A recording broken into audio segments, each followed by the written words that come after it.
નમસ્કાર દર્શક મિત્રો, કેટીવી ન્યૂઝની વિશેષ રજૂઆતમાં આપ સૌનું સ્વાગત છે। જેમ જેમ સોશિયલ મીડિયાના ઉપયોગે આપણા જીવન સરળ બનાવી દીધું છે, પણ આ જ સોશિયલ મીડિયાનો કેટલાક લોકો ગેરલાભ ઉઠાવી રહ્યા છે।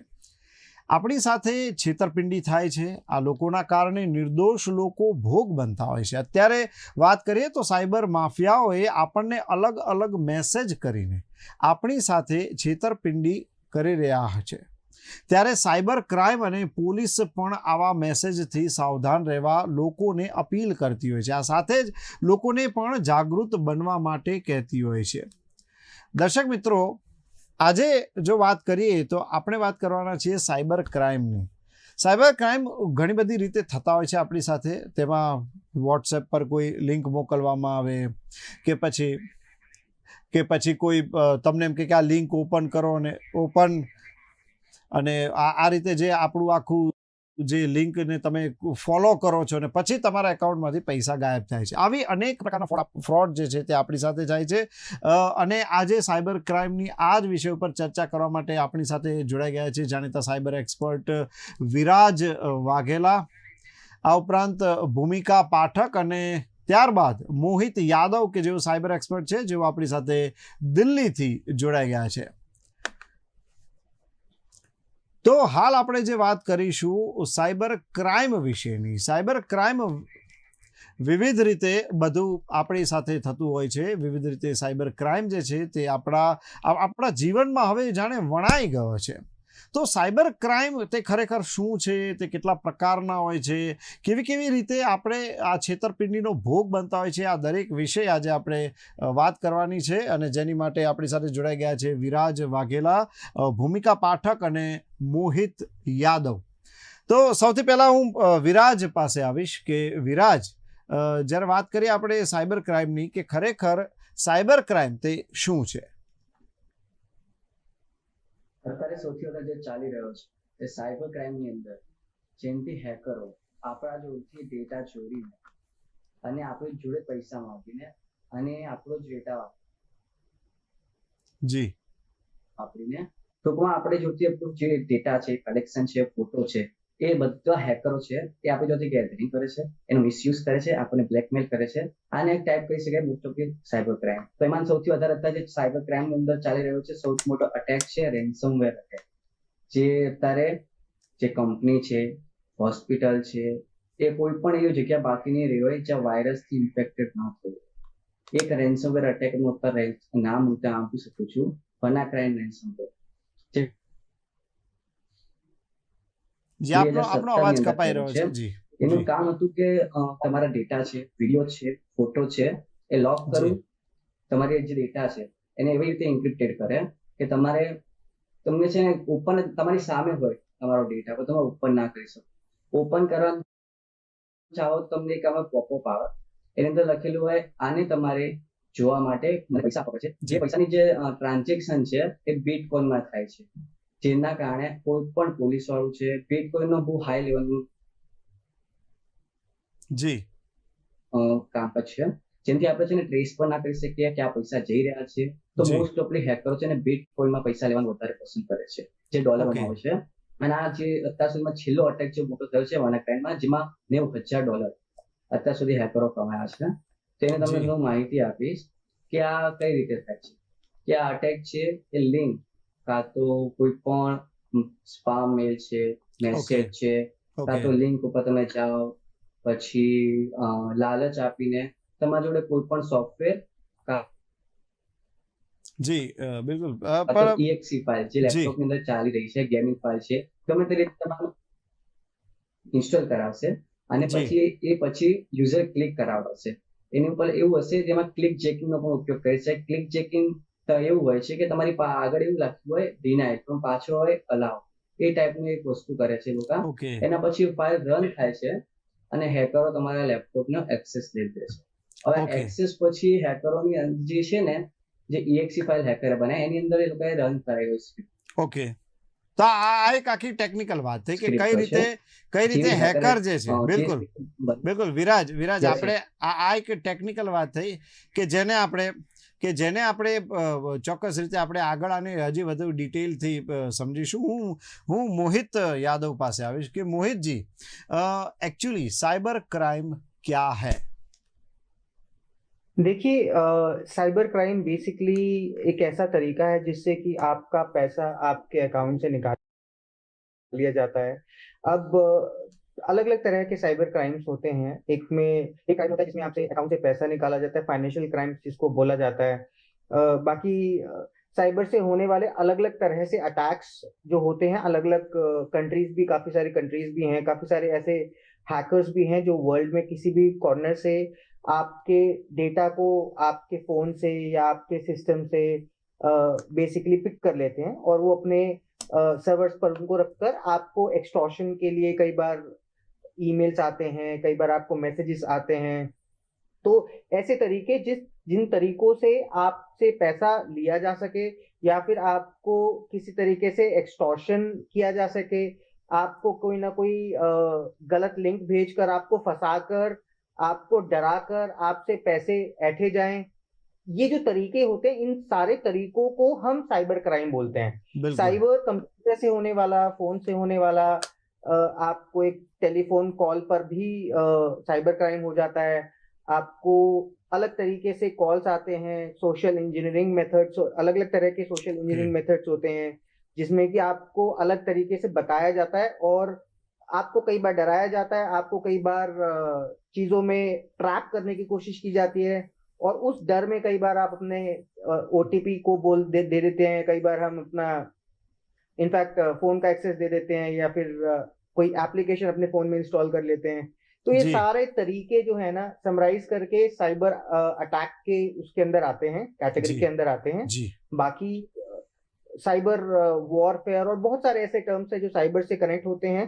सो इवेंचुअली साइबर क्राइम का जो मेजर जो तरीके हैं वो यही होते हैं, फोन से, लैपटॉप से, कंप्यूटर से जाने क्राइम्स। ओके, ભૂમિકાજી પાસે આવીશ.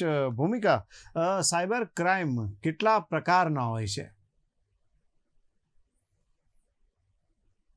ઘણી બધી પ્રકારના સાયબર ક્રાઇમ્સ હોય છે. જો આપણે ઇન્ડિવિડ્યુઅલ લેવલ પર જોઈએ તો ટીનેજર્સમાં સૌથી વધારે સાયબર બુલિંગ અત્યારે ચાલે છે, જે આપણે બધાને ખબર છે કે ઇન્ટરનેટ ઉપર કે કોઈ પણ સોશિયલ મીડિયા પ્લેટફોર્મ પર કોઈને હ્યુમિલેટિંગ કોમેન્ટ્સ કરવા કે કોઈ પણ રીતે આડકતરી રીતે એમને હેરાન કરવું, એ સાયબર બુલિંગ છે. આઈડેન્ટિટી થેફ્ટ છે, ચાઇલ્ડ પોર્નોગ્રાફી છે, ડેટા થેફ્ટ છે, રેન્સમવેર એટેક્સ છે. આવા ઘણી બધી ટાઈપ્સના સાયબર ક્રાઇમ્સ આપણે જોઈ શકીએ છીએ.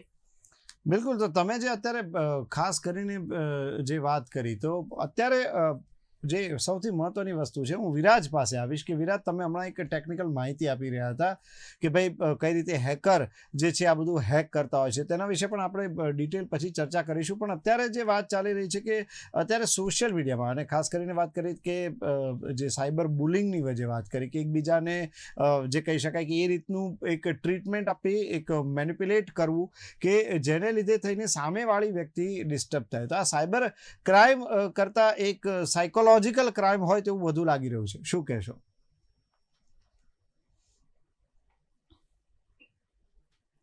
જી, આપ અનમ્યુટ કરો. જી, આવી રહ્યો છે, અવાજ આવી રહ્યો છે. ઓકે, તમારો અવાજ કપાઈ ગયો તો મને સંભળાવો. જી. મારો પ્રશ્ન એ જ હતો કે અત્યારે જે સાયબર ક્રાઇમની જે આખી ભૂમિકાએ વાત કરી કે ભાઈ જે એક સાયબર બુલિંગ થઈ રહ્યું છે, એક મેનિપ્યુલેશન થઈ રહ્યું છે, તો આ એક સાયબર ક્રાઇમની સાથે સાથે એક જે કહી શકાય ને કે સાયકોલોજીકલ જે આખી એક પરિસ્થિતિ ઊભી થઈ ગઈ છે સોસાયટીની, તેના વિશે તમે શું કહેશો? અત્યારે જે સોસાયટી છે તેની અંદર આ બધું થયા પછી અત્યારે મોસ્ટલી માણસને આપણે જોઈશું ને તો બહુ ડિપ્રેશનમાં આવી જાય છે કે હું શું કરું. મારે એક ભાઈબંધ છે જેને આ રીતને એક વિડીયો કોલ આવ્યો હતો, પર્સનલ વાત છે અને મેં ફીલ પણ કરી છે, જોયું પણ છે કે ડિપ્રેશનમાં હતો. તો એને ફેક ફોન આવ્યો, એના વિડીયો બન્યા, એને શેર થયું અને એના ફેમિલી મેમ્બરને ખબર પડી. તો આ રીતે જે આપણા સોસાયટી પર પ્રભાવ પડે છે સાયબર અટેકનો, તે બહુ જ અત્યારે ખરાબ છે. એ માણસ અત્યારે આ તો થોડું સંભાળી શકે પોતાના, અમુક માણસો આત્મહત્યા પણ કરે છે. ઘણી રીતે એમના ફેમિલી ઉપર સોશિયલ મીડિયા ઉપર ઘણી રીતે ખરાબ રીતે અસર થયા પછી પોતાની લાઈફ પર પણ પ્રભાવ પડે છે. તો ઘણી રીતે સાયબર અટેક માણસ ઉપર પ્રભાવ પણ પડે છે. जी बिल्कुल, बात કરવામાં આવે तो मोहित के पास मैं आऊँगा। जब साइबर क्राइम की जो बात होती है तो ऐसी बहुत सी चीज़ें उभर कर सामने आती है जिसको हमको ऐसा लगता है कि नहीं भाई ये इस तरीके से भी एक क्राइम पूरा हो सकता है। सबसे पहले हम आपने कहा कि मेल वाली बात करें, लैपटॉप की बात करें कि मेल में किस तरीके से साइबर फ्रॉड आपके साथ हो सकते हैं। देखिए काफी अलग अलग तरह के साइबर क्राइम्स होते हैं जी। ईमेल से। जैसे कि एक ईमेल आपके पास आता है और उस ईमेल के अंदर लिखा होता है कि मैंने आपका कंप्यूटर हैक किया है ओके। और आपकी कुछ प्राइवेट फोटोज मेरे पास हैं।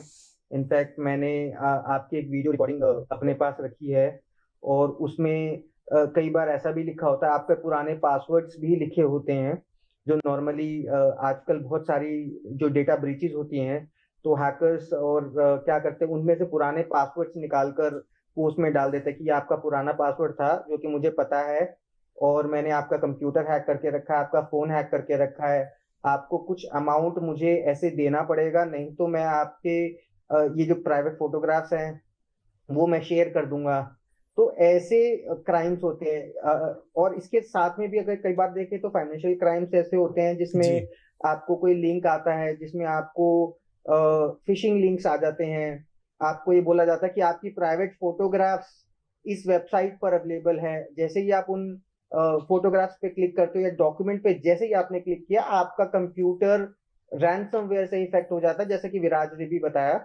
तो वो आपका डेटा आपसे चुरा लेते हैं। बेसिकली डेटा आप ही के लैपटॉप पे होता है लेकिन उसको आपको देने के लिए आपसे पैसे चार्ज करते हैं। तो अलग अलग तरह के साइबर क्राइम्स मेल्स के द्वारा भी हो रहे हैं और मेल एक मीडियम है जो आप तक इंफॉर्मेशन पहुंचाती है। वैसे ही कॉल भी एक मीडियम है, आपको फोन्स भी आते हैं, आपको ईमेल्स भी आते हैं। तो ये जो सारे मीडियम्स हैं इनसे आपको डराया जाता है और आप डर में देखा गया बहुत मोहित सारे जी, क्राइम्स और बहुत सारे केसेस जो रेगुलर आते हैं मोहित जी, ये पैसे ये दे देते हैं डेटा लोग। उनको कहाँ से अवेलेबल हो जाता है इन हैकर्स को? किस तरीके से ये लोग चुराते हैं ये सब चीजें? देखिए मैं आपको बताता हूँ क्या होता है कि आज मैं एक नॉर्मली जो जितने भी हम यूजर्स होते हैं हमारा एक नॉर्मल वे होता है हम पासवर्ड को कैसे रखते हैं। हम नॉर्मली हमने देखा होगा कि कई बार एक ही पासवर्ड आपने भी देखा होगा, आप जीमेल का भी सेम पासवर्ड रखते हो, फेसबुक का भी सेम पासवर्ड, इंस्टाग्राम का भी आप सेम पासवर्ड रखते हो, लिंक्डइन का भी सेम पासवर्ड, जोमेटो का भी और डोमिनोज का भी। तो कई सिचुएशंस में क्या होता है कि हैकर्स बहुत सारी वेबसाइट को हैक करते हैं और अभी पहले भी हमने देखा डोमिनोज का डेटाबेस हैक हुआ। तो आपका डोमिनोज का पासवर्ड अगर बाहर लीक हो गया तो उसी पासवर्ड से आपका जीमेल भी हैक हो सकता है, आपका फेसबुक भी हैक हो सकता है, आपका इंस्टाग्राम भी हैक हो सकता है। वो डेटा हैकर्स के पास कहीं ना कहीं डार्क वेब पे उनको मिल जाता है और वो डेटा आपको बेसिकली दे देते हैं एक ईमेल में डाल के, ये देखिए आपका पासवर्ड मेरे पास है और आपका कंप्यूटर मैंने हैक किया हुआ है। तो जैसे ही आपके पास ये मेल आता है तो आप डर जाते हो क्योंकि आपको एक्चुअली में ये लगता है कि ये तो मेरा पासवर्ड है, बट वो पासवर्ड उसने किसी डार्क वेब की वेबसाइट से किसी पुराने डेटाबेस में से चुरा के आपको दे दिया।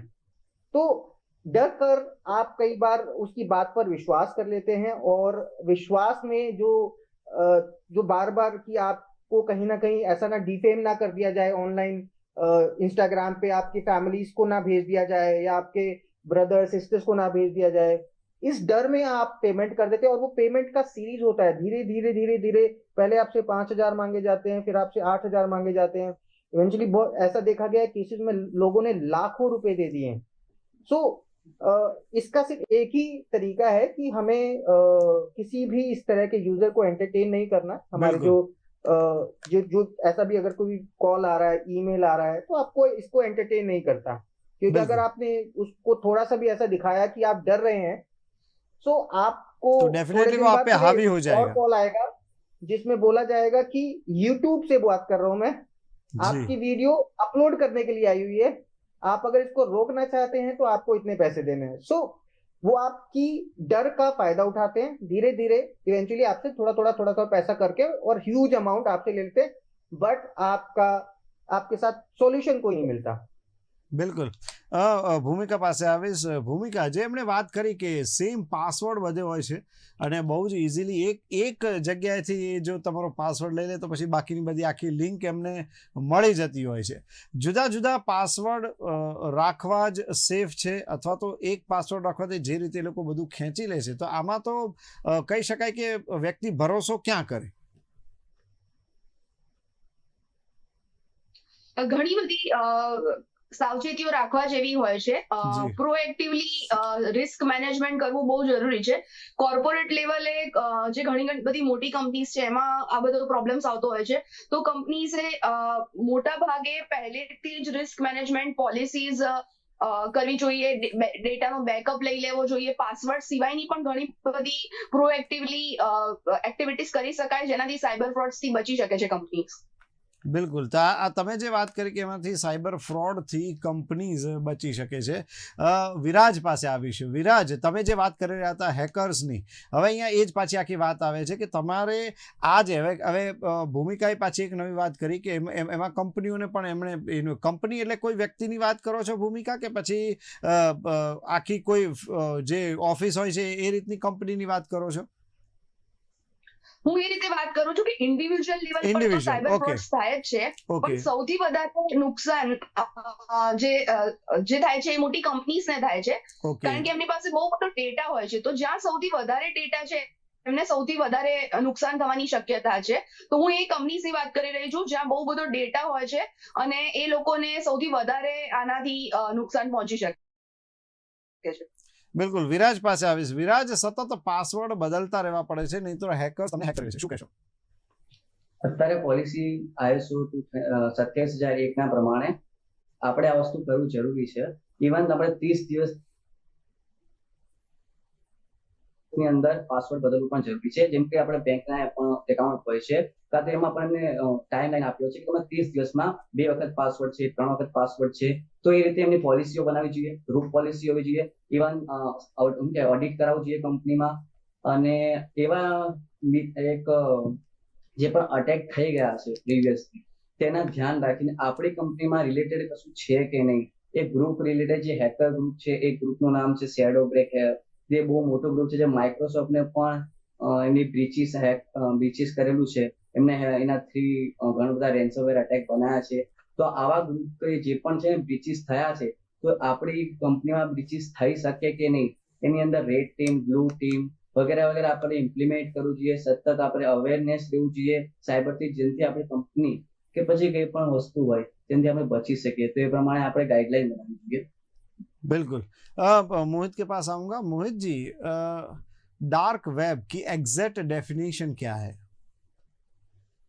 देखिए, जो हम इंटरनेट अभी करंट में यूज करते हैं, मतलब अगर हम 100% मानते हैं तो 100% में से सिर्फ हम तकरीबन 10 से 15% ही इंटरनेट है जो हम रियल में गूगल पर देखते हैं. तो जो कोई भी आप सर्च इंजन देखते हो या आप याहू, फेसबुक, गूगल, जितना भी हम एक्सेस करते हैं वो सिर्फ तकरीबन 15% के आसपास है. लेकिन इससे भी बहुत सारा ऐसा कंटेंट है जो कि हम इस नेट पर नहीं देख सकते. मतलब जो हम अभी देखते हैं उसको सरफेस वेब बोलते हैं. सरफेस में मतलब जो हमारे सामने जो भी हम वेबसाइट एक्सेस करते हैं, सब जो पब्लिकली अवेलेबल इंफॉर्मेशन होती है उसको सरफेस वेब बोलते हैं. लेकिन ऐसी बहुत सारी इंफॉर्मेशन होती है जो कि ऐसे नेटवर्क पर होती है जिसको कि सरफेस वेब से एक्सेस नहीं किया जा सकता. तो वो उसमें कैसी इंफॉर्मेशन होती है, गवर्नमेंट रिकॉर्ड्स होते हैं, प्राइवेट आपको काफी सारे डेटाबेस डंप्स मिलते हैं, बहुत सारे ऐसे डार्क वेब के टूल्स मिलते हैं, हैकर्स मिलते हैं आपको. डार्क वेब पे बहुत सारी ऐसी वेबसाइट्स है जहाँ पे ड्रग्स की डीलिंग होती है, इनफैक्ट आर्म्स, एम्यूनेशन, इन सब चीजों की डीलिंग होती है. और वहाँ पे ऐसे फोरम्स होते हैं जहाँ पे क्रिमिनल्स आके डिस्कशंस करते हैं कि कैसे आप, इनफैक्ट वहां पर ये भी देखा जाता है कि लाइव आप किसी को बेसिकली किलिंग के लिए आप कॉन्ट्रैक्ट दे सकते हैं. एंड देयर आर ऐसे बहुत सारी वेबसाइट्स हैं जहां पर लाइव उनको मतलब एक बहुत ही गलत तरीके से दिखाया जाता है. मतलब आप चाइल्ड पोर्नोग्राफी का बहुत बड़ा जो नेटवर्क है वो डार्क वेब पर है। एक ऐसा नेटवर्क जो हम एक्सेस नहीं कर सकते, इसी वजह से गूगल ने इसको ब्लॉक करके रखा है। और जो जिसको कि टॉर नेटवर्क से नॉर्मली जिसको टॉर नेटवर्क बोला जाता है, और ये डार्क वेब एक इसलिए डार्क वेब बोला जाता है बिकॉज यहाँ पे शेडी चीजें रहती हैं। तो शेडी चीज मतलब डार्क, जी। आपका आर्म्स हो तो गया, मान लो कि चलो बंदूक, मोहित ये जी, सब मोहित जी, आपका डार्क वेब पे मोहित होता है, जी, और जो कि गलत होता है। मोहित जी, आपने जो बोला डार्क वेब हम नॉर्मली एक्सेस नहीं कर सकते, तो एक तरीके से देखें तो ये अच्छा है, इसमें दिक्कत क्या है? देखिए, हम जब हम बात करते हैं हम एक्सेस नहीं कर सकते, तो जी। मैं बात कर रहा हूँ ज्यादातर लोग जो हम जिन लोगों को डार्क वेब के बारे में नहीं पता, लेकिन हमारी एक ऐसी कम्युनिटी है, बहुत सारे लोग हैं जो अगर आप गूगल पे जाके सर्च करें how to access dark web, आपको बहुत इजीली मिलेगा कि एक सॉफ्टवेयर आता है टॉर ब्राउजर, उसको आप डाउनलोड करेंगे and you can access the dark web के ऊपर आप एंट्री ले सकते हो। मतलब आपके लिए बहुत मुश्किल नहीं है डार्क वेब को एक्सेस करना। सो ओनली थिंग इज कि जो वहां पे वेबसाइट्स मिलती हैं, जो वहां पे कंटेंट मिलता है, वो कंटेंट इनफैक्ट ऐसा भी देखा जाता है कि वहां पे बहुत सारी ऐसी वेबसाइट्स होती है जिनको अगर आपने विजिट किया तो मे बी आपका सिस्टम इन्फेक्ट हो सकता है वायरस से, आपका डेटा लीक हो सकता है, आपकी लोकेशन से लेकर आपका इनफैक्ट बहुत सारा कंटेंट जो है वो वहां पे हैकर्स के पास जा सकता है। तो बिल्कुल। इसीलिए डार्क वेब को एक्सेस करने के लिए ज्यादातर मना किया जाता है। बेसिकली वहां पे लोग उसको डार्क वेब को एक्सेस करते भी हैं, जी। लेकिन वहां पे मॉनिटरिंग बहुत स्ट्रांग रहती है। जो हम ओके। गवर्नमेंट की जो हम देखते हैं कि सरकार बहुत स्ट्रांगली मॉनिटर करती है ओके। ऐसी एक्टिविटीज को डार्क वेब पे जो यूजर्स कर रहे हैं। अगर बिल्कुल। आप डार्क वेब को एक्सेस कर रहे हैं तो आपका जी, जी। आईएसपी को अगर थोड़ा सा भी भनक लगेगा तो मे बी वो इंटीमेशन उसको करेगा गवर्नमेंट को, बिल्कुल, ऐसी एजेंसीज को, कि आप डार्क वेब को एक्सेस कर रहे हैं और क्या आपके ऊपर मॉनिटरिंग ज्यादा स्ट्रॉन्ग की जा सकती है। बिल्कुल, बिल्कुल। તો લાસ્ટ મેં ભૂમિકા તમે શું કહેવા માંગશો આ ડિબેટને લઈને ટૂંકમાં આપણું મંતવ્ય જણાવો. કોર્પોરેટ લેવલે અને ઇન્ડિવિજ્યુઅલ લેવલે ગવર્મેન્ટ પણ બહુ બધું સાયબર સેલને એક્ટિવેટ કરી રહી છે, ઓકે. એક્ટિવ કરી રહી છે, પણ ઘણી વખતે જ્યુરિડિક્શનનો પ્રોબ્લેમ થાય છે કે બહારની કન્ટ્રીથી કે બહારના સ્ટેટ વાઇઝ ગવર્મેન્ટ ટ્રાય કરી રહી છે, પણ જે બહારથી જે ફ્રોડ થાય છે એમાં રિસોર્સિસના અભાવના કારણે પહોંચી નથી શકતા, એ લોકો બધા જ ક્રાઇમ્સને એડ્રેસ નથી કરી શકતા, જસ્ટિસ નથી આપી શકતા. તો ઘણી વખતે હું એમ કહીશ કે યુઝર્સનું સાવચેત રહેવું બહુ જ અગત્યનું છે. તો કોર્પોરેટ લેવલે પણ કંપનીઝે જે એમ્પ્લોઈઝ છે એમને ટ્રેનિંગ આપવી જોઈએ, ફાયરવોલ છે, વલ્નરેબિલિટી અસેસમેન્ટ એન્ડ પેનિટ્રેશન ઠીક છે. ટેસ્ટિંગ કરાવવું જોઈએ રેગ્યુલરલી, બિલકુલ. ફાયરવોલ કોન્ફિગરેશન બેટર રીતે થઈ શકે એના ટ્રાય કરવા જોઈએ. જેમ મેં કીધું કે ડેટા બેકઅપ લઈ શકે છે, એવી ઘણી બધી ઓકે. રીતે એ લોકો વિરાજ, પ્રોએક્ટિવલી પગલા લઈ અને સાયબર ફ્રોડ્સ થી બચી શકે છે. બિલકુલ. વિરાજ, છેલ્લે ટૂંકમાં શું કહેશો? અગર તમે ડાર્ક વેબ ની અંદર જઈ રહ્યા છો અને તમે જી. કોઈ ઇન્ફોર્મેશન ગેધર કરી રહ્યા છો તો એ વસ્તુને ધ્યાન રાખવી પડે. તમે તમારો પહેલો જે લેપટોપનો ડેટા છે તે પાકું રિકવર કરી રાખવું, બેકઅપ જી. કરી રાખવું. સોફ્ટવેર કોઈ પણ ડાઉનલોડ ન કરવા જે સ્ટોરમાંથી મળી રહ્યા છે. ઓકે. બરાબર, પીડીએફ ખાસ કરીને ડાઉનલોડ ન કરવી. પછી તમારું ફાયરવોલ હાઈલી ટર્ન ઓન રાખવું. ઓકે. પછી પેડ, હું કહી શકું કે સૌથી વધારે પેડ એન્ટીવાયરસ ઇન્સ્ટોલ કરી રાખવા જો તમે ડાર્ક વેબનો ઉપયોગ કરવા માંગતા હોય. બાકી તમે જી, સેફ જી. છો. ડાર્ક વેબની અંદર બિલકુલ. તમે થોડું ઘણું જોઈ શકો બિલકુલ. છો ડાર્ક વેબને તો કે એક્સેસ કરવાની કોઈ જરૂર નથી, કારણ કે એનો કોઈ એ નથી. પરંતુ અમારી સાથે જોડાયા તે બદલ મોહિત યાદવ, ભૂમિ પાઠક અને વિરાજ વાઘેલા, આપ સૌનો ખૂબ ખૂબ આભાર. Thank you so much. Thank you. Thank you. તો જોયું ને દર્શક મિત્રો કે એક એવી અલગ દુનિયા છે કે જે ખરેખર તમારું જીવવું જે છે તે હરામ કરી શકે તેમ છે. કારણ કે આપણે એક એવી દુનિયામાં, એક એવી ટેકનોલોજીની દુનિયામાં જીવી રહ્યા છે કે જેમાં એક ટેકનોલોજી કે એક સાયન્સ જે છે તે આપણને બેનિફિટ કરાવે છે, જ્યારે બીજી ટેકનોલોજી ને બીજું જે સાયન્સ જે છે તે આપણને હેરાન કરી શકે છે. તો દર્શક મિત્રો, હાલ બસ આ KTV વિશેષમાં આટલું જ. ફરી મળીશું નવા મુદ્દા સાથે. ત્યાં સુધી રજા આપશો. નમસ્કાર.